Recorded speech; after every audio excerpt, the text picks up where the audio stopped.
The Betrayal and Rise of Humanity. Admiral William Carter stood by the large window on his ship, the Vengeance. His gray eyes looked out at the stars and the huge space station ahead. The station was called the Galactic Concord. It looked like a giant wheel with spokes, all lit up against the darkness of space. Carter was 57 years old. His black hair had streaks of silver. The lines on his face showed years of hard choices. He watched as a small ship flew toward the station. That ship carried Earth's best diplomats. 20 years ago, humans had joined the Galactic Council. The Council had 17 alien species who ruled known space. Humans were the newest members. They had worked hard, fought in the Council's wars, and shared their ideas. Now Earth wanted to be a full member with all rights. Ambassador Samantha Reed led the team on the small ship. She was going to ask for Earth to get a vote on the High Council. She would also ask for access to advanced alien technologies that only the oldest Council members had. "Any word from the ambassador?" Carter asked. Officer Ryan Garcia shook his head. "Nothing since they docked, sir." Carter nodded. He didn't like the silence. The talks had been going well for weeks. Why would communications stop now? The large screen on the bridge lit up. Lieutenant Olivia Martinez's face appeared. She was part of Reed's security team. Her face was dirty and there was blood on her cheek. "Admiral, the Council has betrayed us," she shouted. Sounds of fighting came from behind her. "They voted to call humans a danger to galactic peace. They're killing the diplomatic team." Carter's body went cold. "What are you saying, Lieutenant?" "It was all planned, sir," Martinez said, ducking as something exploded nearby. "They never meant to accept us as equals. They used us to fight their wars and steal our ideas. Now they plan to wipe us out before we get too strong." Martinez held up a small device. "I'm sending you the Council's secret files. They're attacking all human colonies and Earth at the same time." A bright flash filled the screen, then it went dark. The bridge was silent. Carter gripped the rail in front of him until his knuckles turned white. "Sir," Garcia said quietly, "data transfer complete." "Put it on screen," Carter ordered. The main screen filled with alien text that quickly changed to English. Everyone on the bridge read in horror. The Council had voted 14-3 to eliminate all humans from the galaxy. They called it preventive action against a destabilizing element. The plan showed attack coordinates for Earth and every human colony. "They're sending ships to kill billions of people," said Dr. Laura Wells, who stood at a console nearby. Her voice shook. "Men, women, children, everyone." Carter looked at the tactical display. Small dots showed Council ships moving toward human worlds. "How long have we got?" he asked Commander Stephen Hall, his tactical officer. "The closest Council fleet is 8 hours from Earth," Hall said. "Others are between 10 and 15 hours from our colonies." Carter nodded slowly, then he straightened his back and turned to face his crew. "Send emergency code Alpha to all Earth forces," he ordered. "All ships to battle stations. Contact the planetary defense systems on all colonies and get me a direct line to Earth Defense Command." The bridge burst into activity as officers carried out his orders. Captain Natalie Reeves entered the bridge. "Admiral, what's happening?" "The Council has shown its true face, Captain," Carter said. "They're moving to wipe us out, all of us." Reeves' eyes widened. "After 20 years of peace, why?" Dr. Wells looked up from the data files. "Fear. According to these records, they've been studying us for years. They think we're advancing too quickly. They believe if they wait another decade, we might be strong enough to challenge them. So they decided to kill us all," Carter said flatly, "before we become a problem." The main screen changed to show General Alan Foster at Earth Defense Command. His face was grim. "Bill, tell me the reports we're getting aren't true," Foster said. "They're true, Alan," Carter replied. "The Council voted to eliminate humanity. Their fleets are already moving toward our worlds." Foster closed his eyes briefly. "God help us, the planetary shields aren't ready on half our colonies." "Then we need to buy them time," Carter said. "How many ships can we gather if we pull everything we have?" "About 300 vessels," Foster said, "but they'll be scattered. It will take time to form a united fleet." Carter looked at the tactical display again. An idea began to form. "The Council thinks we'll try to defend our worlds," he said slowly. "They expect us to spread our forces thin, trying to protect each colony." "That's standard procedure," Foster agreed. "Then we do the unexpected," Carter said. "We gather every ship we have, but not to defend." Foster leaned forward. What are you suggesting, Bill? The Council betrayed us when we trusted them, Carter said. They think we're weak and predictable. I say we show them how wrong they are. He pointed to the Galactic Concord on the display. We take the fight to them, Alan, one massive strike at the heart of the Council. If we control the Concord, we control the central communication network for all Council forces. That's a hell of a gamble, Foster said, if we lose. If we spread our ships out, we'll lose anyway, Carter said firmly. This way we have a chance. For a long moment, Foster was silent, then he nodded. I'll convince the Security Council. All ships will rendezvous at your position in 6 hours. After Foster's image disappeared, Carter turned to his crew. The Council thinks humanity is easy prey, he said. They've studied our technology and our tactics, but they've missed something important about humans. What's that, sir? Asked Captain Reeves. Carter's eyes were hard as steel. When cornered, we don't cower, we fight back, and we never forget those who betrayed us. He looked back at the Galactic Concord, peaceful and bright against the blackness of space. All hands to battle stations, prepare to receive the Earth fleet. In 6 hours, we show the Council why betraying humanity was the biggest mistake they ever made. In ships across human space, men and women prepared for war. Not a war they had wanted, not a war they had started, but a war they would finish. The Galactic Council had betrayed humanity's trust. Earth's fleet would make sure they lived just long enough to regret it. 6 hours passed quickly. Ships from all over human space arrived near the S-Vengeance. First came the nearby patrol ships, then the colony defense vessels. Finally, the heavy warships from Earth joined them. Admiral Carter watched from the bridge as the fleet grew. He had never seen so many human ships in one place. Nearly 300 vessels of all sizes formed a massive group in space, from huge dreadnoughts to small fast attack ships. Earth had sent everything it had. All ships have arrived, Admiral, said Captain Reeves. The fleet is ready. Carter nodded. Put me through to all ships. When the communication channel opened, Carter spoke clearly. This is Admiral Carter. 20 years ago, humanity joined the Galactic Council in peace. We fought their wars, we shared our knowledge, we trusted them. He paused. Today, they betrayed that trust. The Council has voted to wipe out our entire species. The bridge was silent as he continued.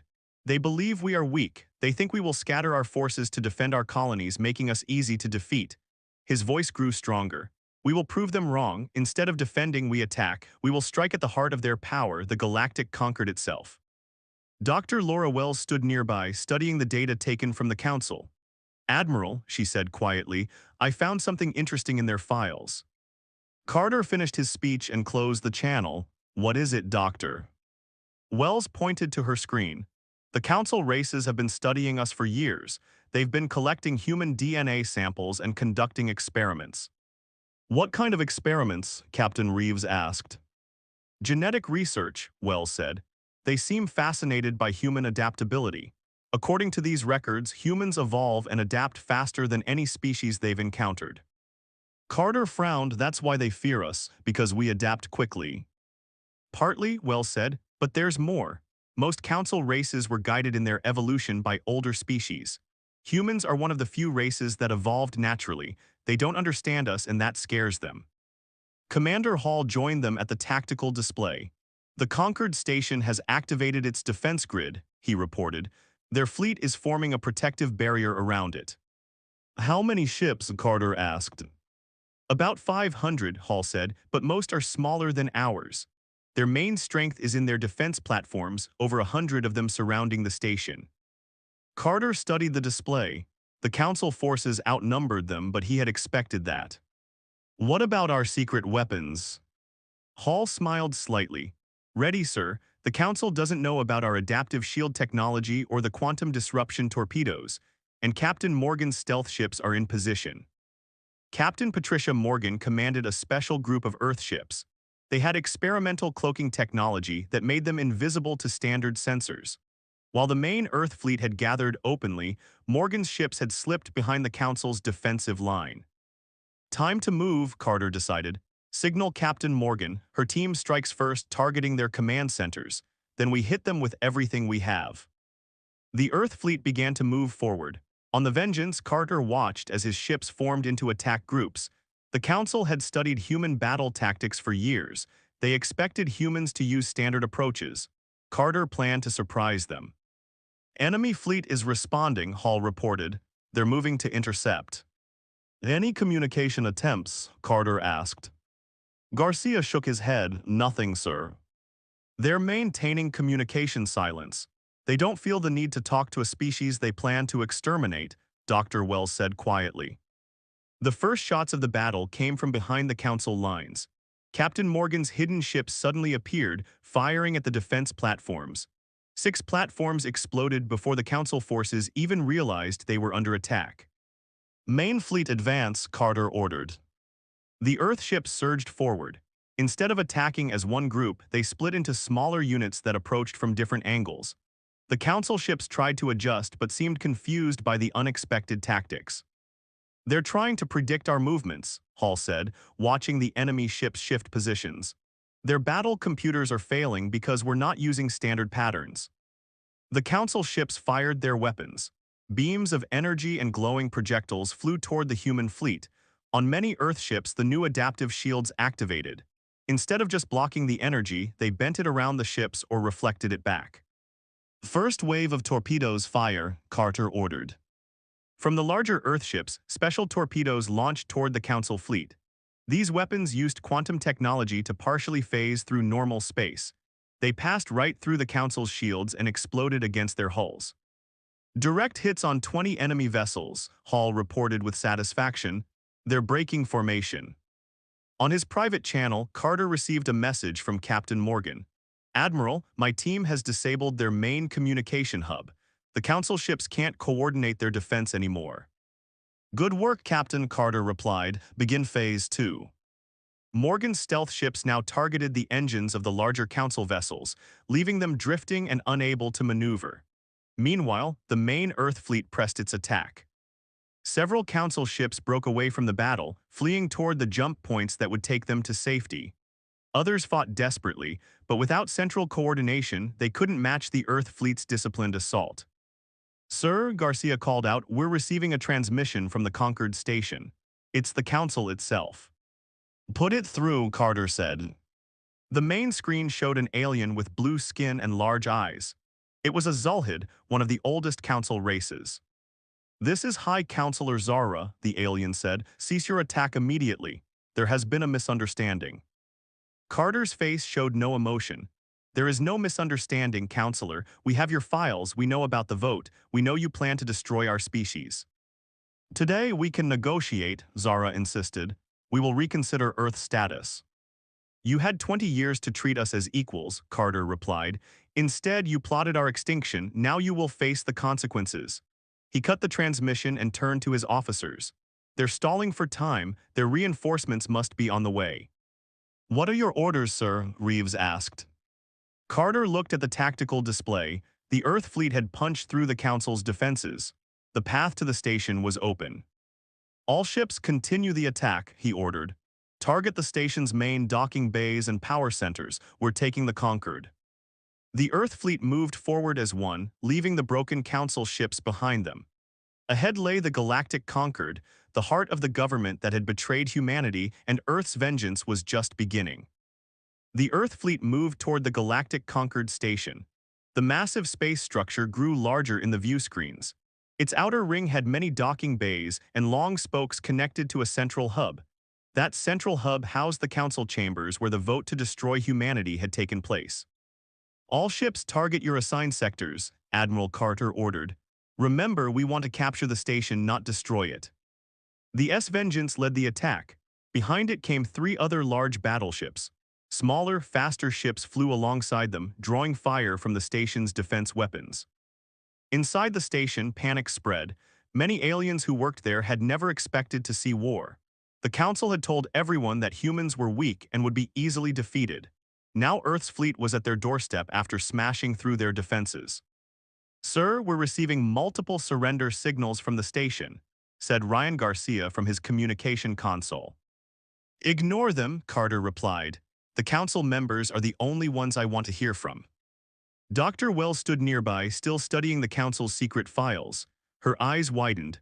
Admiral, I found something important. She moved to Carter's side. The Council didn't just fear our adaptability, they were jealous of it. Jealous? Carter asked. Wells nodded. According to these records, several council races have reached their evolutionary limit. They can't develop further naturally, but humans are still evolving. She pointed to a section of data.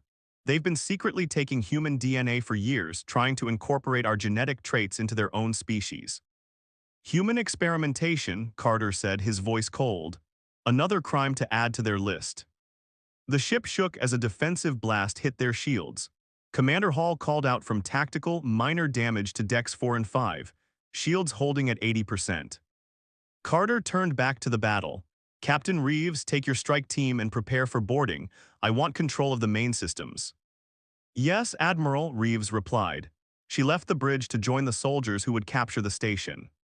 On the tactical display, Carter watched as Earth ships fired precisely at the station's defense turrets and shield generators.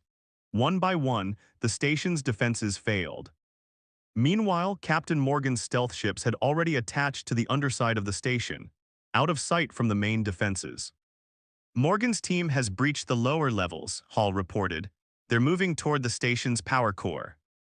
Tell them to secure it but not shut it down yet, Carter ordered.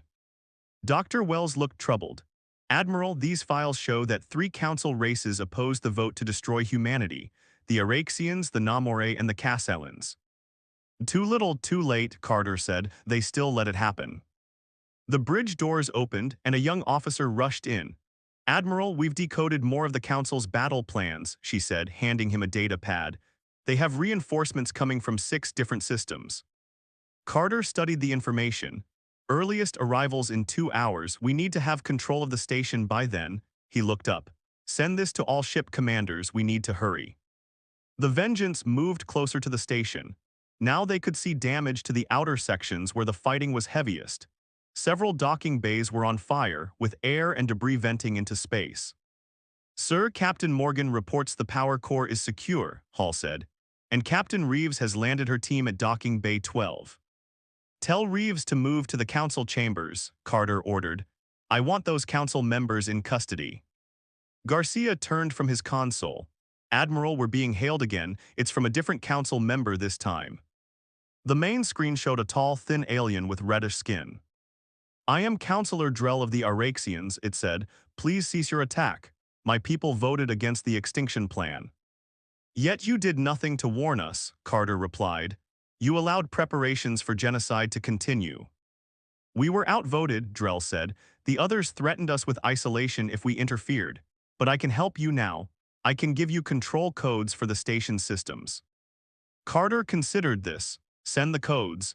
If they work, we'll remember that the Araxians tried to help in the end. The codes came through and Commander Hall verified them. They're genuine, sir. We now have access to the station's security systems. Shut down all internal defenses, Carter ordered. Using the station's own systems, they found that most council representatives had fled to escape pods or personal ships. But 5 members, including High Councillor Zara, were barricaded in a secure room near the council chambers. Captain Reeves, adjust your target, Carter said through the comm. Secure that room and those council members. 20 minutes later, Reeves reported back. Admiral, we have them, 5 council members in custody, including Zara. Bring them to the council chambers, Carter said. I'm coming aboard. Carter left the Vengeance with a security team. They took a shuttle to the now-secured docking bay. Inside the station, they saw signs of fighting. Walls were scorched by weapons fire. Some areas had no gravity or air, requiring them to wear spacesuits. They reached the council chambers, a large circular room with a round table in the center. Screens on the wall showed views of different worlds. Captain Reeves waited there with her team, guarding the 5 captured council members. Admiral on deck, Reeves called when Carter entered. Carter nodded to Reeves, then turned to face the aliens who had voted to destroy his species. I am Admiral William Carter of Earth, he said. Your plan to exterminate humanity has failed. High Councillor Zara spoke, her large blue eyes showing no remorse. You have won a battle, human, but the Council has ruled this galaxy for 2,000 years. When our reinforcements arrive, your victory will be short. Your reinforcements will find a different situation than the one they expect, Carter said. He walked to the council table and placed his hand on it. This station now belongs to Earth, and from this position we control the communication network that links all council forces. Zara's confidence faltered. What are you saying? I'm saying that we've already sent orders using your authentication codes, Carter explained. Orders recalling Council ships from their attacks on human worlds. Many captains think those orders come from you. One of the other Council members, a reptilian alien, hissed, "You cannot hope to control the Council. You are one species against many."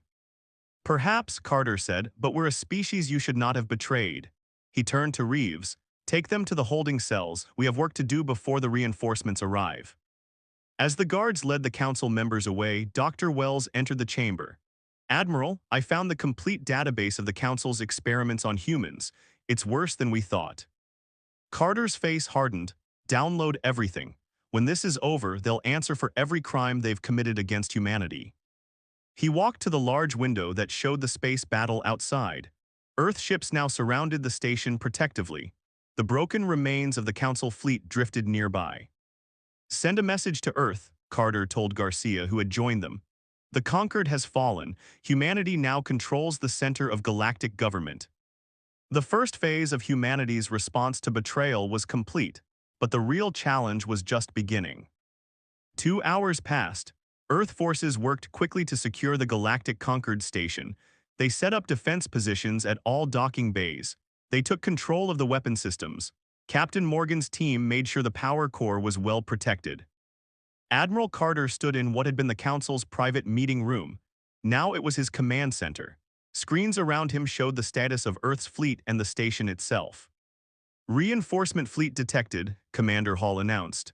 Multiple ships dropping out of faster-than-light travel. Carter nodded. He had been expecting this. How many? 230 ships, Hall said, mostly from the Zaltid and Verax systems. The incoming fleet was smaller than Earth's, but they didn't know that yet. They expected to find a Council fleet in control of the station. Instead, they would find Earth ships waiting for them. Open a channel, Carter ordered. When the communication link was active, Carter spoke clearly. This is Admiral William Carter of Earth. The Galactic Conquered is now under human control. Your Council leaders are our prisoners. Stand down and prepare to be boarded. There was a long silence, then a voice responded. This is Fleet Commander Dex of the Zulhid Defense Force. We do not recognize your authority. Return control of the station to the Council immediately. The Council no longer exists, Carter replied. They lost their right to rule when they voted to exterminate humanity. Commander Hall looked up from his console. Sir, they're forming attack positions. Carter had expected this too. Activate the station's defense grid, target their command ships first and launch our fleet. Earth ships moved from their positions around the station. They formed a protective barrier between the station and the incoming fleet. At the same time, the station's powerful weapon systems, now controlled by humans, powered up and targeted the enemy. Dr. Wells joined Carter at the main tactical display. Admiral, I've been studying the station's database. The Council has contingency plans for this situation. What kind of plans? Carter asked. If the station falls to an enemy, they have secret weapons hidden in nearby systems, Wells explained. Weapons that could destroy the station completely. Carter frowned. Can we locate these weapons? I found coordinates for 2 of them, Wells said. I've already sent the information to Captain Reeves. Her ships are moving to neutralize them. The incoming fleet fired their first shots. Energy beams and missiles flew toward the station and Earth ships. The battle had begun again. Return fire, Carter ordered. All ships engage according to plan. Earth forces had spent the last 2 hours preparing for this moment. They had studied the station's defensive capabilities. They had analyzed the Council's battle tactics. Now they used that knowledge against the reinforcement fleet. The station's weapons fired. Powerful energy beams struck the lead ships of the enemy fleet. Several exploded immediately. Others broke formation, trying to avoid the unexpected attack. Earth ships moved in coordinated groups, using tactics the Council races had never seen before. They targeted the larger enemy vessels, disabling their engines and weapons. Sir, Garcia called from his communication station, we're receiving transmissions from several ships in the enemy fleet. They're asking for information about what happened here. Send them the evidence, Carter said. Send them the Council's own files showing their plan to destroy humanity. Let them see the betrayal for themselves. As the battle continued, something unexpected happened. Three ships from the reinforcement fleet broke away from the others. Instead of attacking, they moved to a neutral position. Admiral, Garcia said, those three ships are from the Araxian fleet. They're offering to stand down and discuss a peaceful resolution. Carter remembered what Dr. Wells had told him. The Araxians had voted against humanity's extinction. Maybe some allies could be found among the Council races after all. Tell them we'll talk after the battle, Carter replied. For now, they need to stay clear. The fight was fierce but shorter than the first battle. The Earth fleet had the advantage of surprise and better position. The station's powerful weapons gave them an edge the reinforcement fleet couldn't match. After 30 minutes of combat, half the enemy ships were disabled or destroyed. The rest began to retreat. They're pulling back, Hall reported. All remaining enemy vessels are jumping to faster-than-light speed. Carter nodded. Let them go, they'll spread the word about what happened here. He turned to Dr. Wells. What's the status of those secret weapons? Captain Reeves reports that both have been neutralized, Wells said. They were automated missile platforms designed to target the station's power core. For the first time in hours, Carter allowed himself to relax slightly. The immediate danger had passed, but the real work was just beginning. Open a channel to all Earth colonies and ships, he ordered. When the link was ready, Carter spoke. This is Admiral Carter. Today, humanity faced extinction at the hands of those we thought were our allies. Instead of being destroyed, we have taken control of the Galactic Concord itself. He paused, looking around at the council chamber where so many decisions affecting billions of lives had been made. The old council is finished.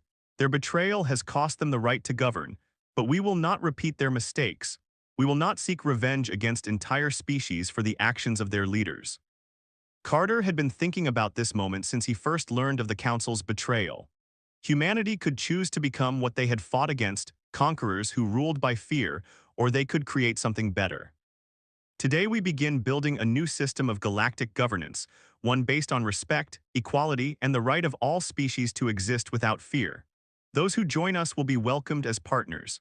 Those who oppose us will find that humanity's resolve is unbreakable. Garcia ended the transmission, and Carter turned back to the tactical display. Earth ships now surrounded the station protectively.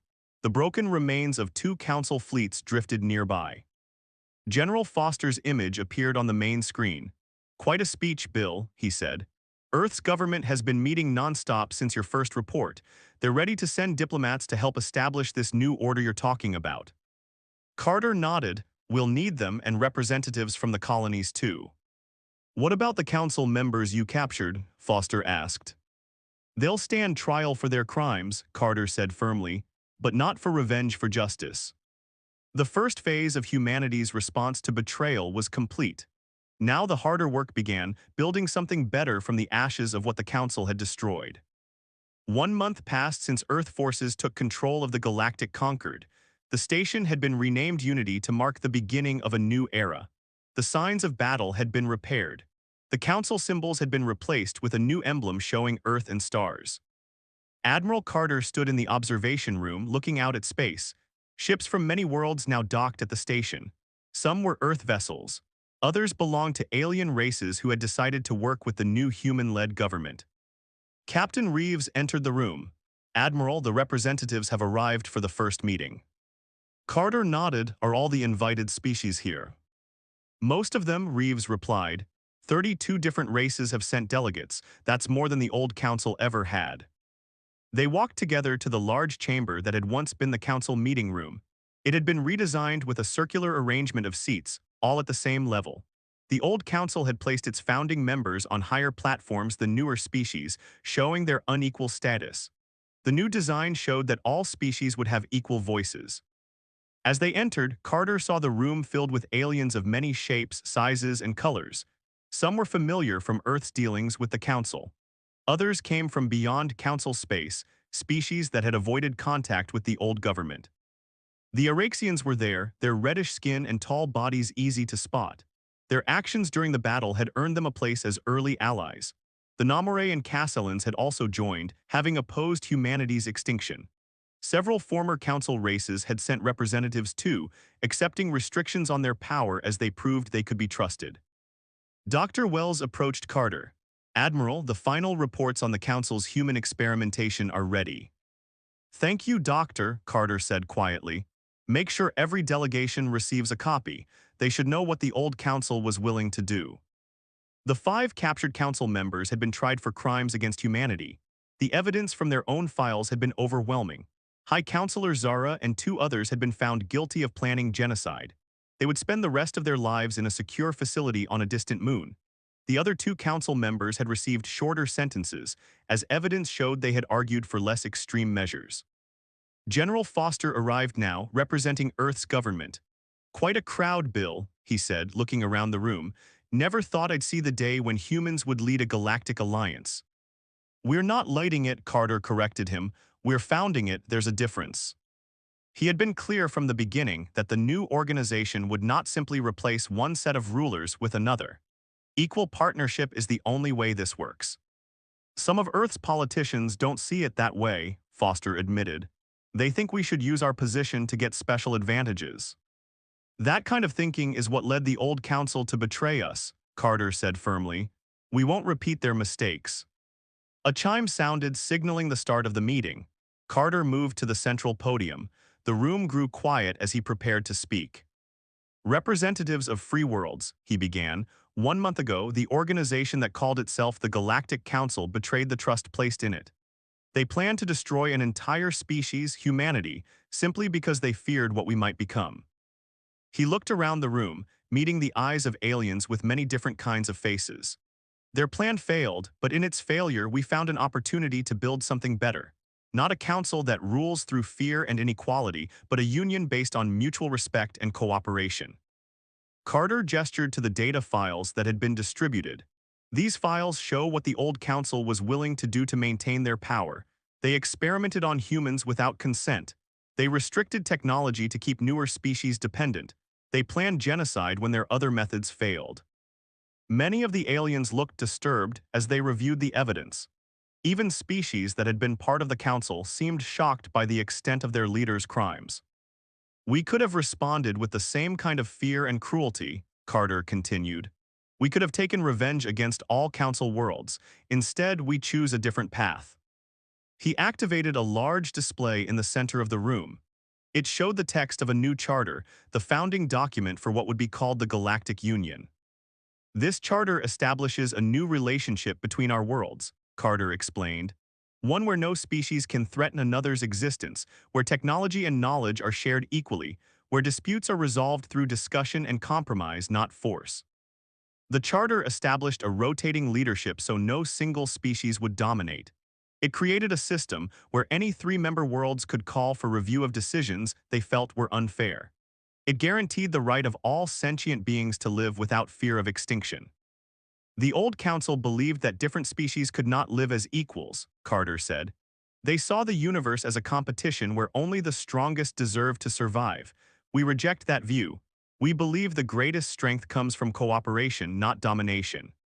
Representatives began to discuss the charter, suggesting changes and asking questions.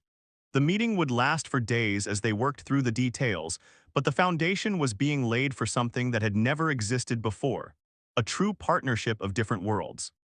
Later, when the first day's session ended, Carter returned to the observation room. Dr. Wells joined him there. "Do you think it will work, Admiral?" she asked. "Can species as different as ours really work together as equals?" Carter watched as ships moved around the station against the backdrop of stars. "I believe we have to try," he said. "The alternative is endless cycles of fear and violence." Wells nodded. "The Council betrayed us because they were afraid of what humanity might become." She looked out at the stars. "Maybe what we're becoming is something they never imagined, the species that brings real peace to the galaxy." Earth's fleet had arrived and left nothing standing of the old order. But from the ruins, something new and better was taking shape.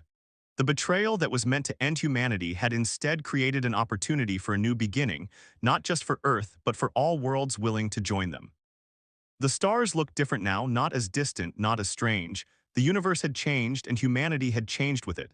The journey ahead would not be easy. Old fears and prejudices would not disappear overnight. But the first step had been taken, and Admiral William Carter, who had led Earth's fleet in its darkest hour, now led the way toward a brighter future.